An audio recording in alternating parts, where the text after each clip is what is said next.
teacher Debbie. Today I'll be going through a multiple choice question and an open-ended question on the topic of animal classification. Let's start. Question 1. The table below lists the characteristics of 3 animals. The question is asking, which of the following best represents animal A, B, and C? To answer this question, let's take a look at the table of characteristics. There are 4 characteristics that describes animal A, B, and C. Let's take a look at animal A first. I will highlight the characteristics of animal A in yellow. According to the table, animal A has wings, no feathers, has 3 body parts, and it does not feed its young with milk. When we encounter such question, the first thing I would like you to carefully consider is whether there are any special characteristics that can help us identify which group of animals they belong to. Is having wings a special characteristic? No, we know both birds and insects have wings. So let's write this down. Now, let's continue down the list. Animal A has 3 body parts. Is this a special characteristic? Yes. Can you recall which group of animals have a special characteristic of 3 body parts? It is the insects. So we can conclude that animal A is an insect. Let's write this down. Next, let's highlight the characteristics of animal B in green. According to the table, animal B does not have wings, no feathers, no 3 body parts, and it feeds its young with milk. Is feeding its young with milk a special characteristic? Yes. Can you recall which group of animals have this special characteristic? It is the mammals. So we can conclude that animal B is a mammal. Let's write this down. Lastly, let's highlight the characteristics of animal C in blue. According to the table, animal C has wings and feathers, no 3 body parts, and it does not feed its young with milk. We have concluded that having wings is not a special characteristic, as both birds and insects have wings. Is having feathers a special characteristic? Yes. Can you recall which group of animals have this special characteristic? It is the birds. So we can conclude that animal C is a bird. Let's write this down. From the table of characteristics, we have concluded that animal A is an insect, animal B is a mammal, and animal C is a bird. To answer the question, we can take a look at the options together. Firstly, let's look at the options we have for animal A. Is parrot an insect? No, it is a bird. Is mosquito an insect? Yes. Is grasshopper an insect? Yes. Is butterfly an insect? Yes. Secondly, let's look at the options we have for animal B.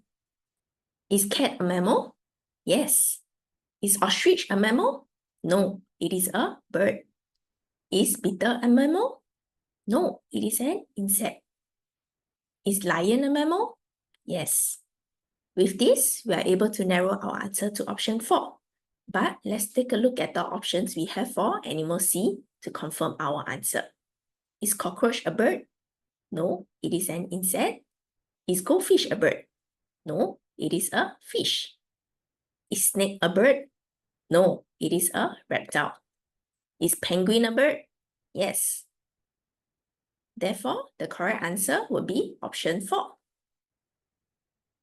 Question 2a. The diagram below shows a fighting fish. The question is asking us to tick the correct brackets of the characteristics below to indicate why is a fighting fish a fish.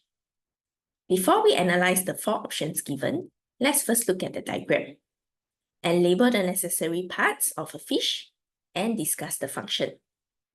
A typical fish will have gills to help them breathe, scales as its outer covering to protect itself from injuries and predators, fins and tail to help them swim and to move forward.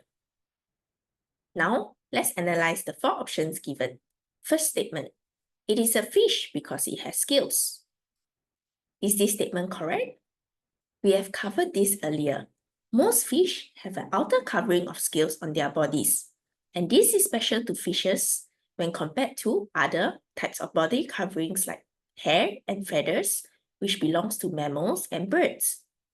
We just have to remember that reptiles also have scales, but they are dry scales, while fishes have wet and slimy scales. Therefore, let's put a tick for this statement. Second statement. It is a fish because it has moist skin. Is this statement correct? No. We have concluded that in our previous statement that fish has outer covering of scales on their bodies. Which group of animals have moist skin as their outer body covering?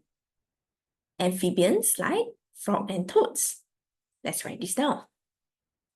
Therefore, we do not put a tick for this statement. Moving on to the third statement.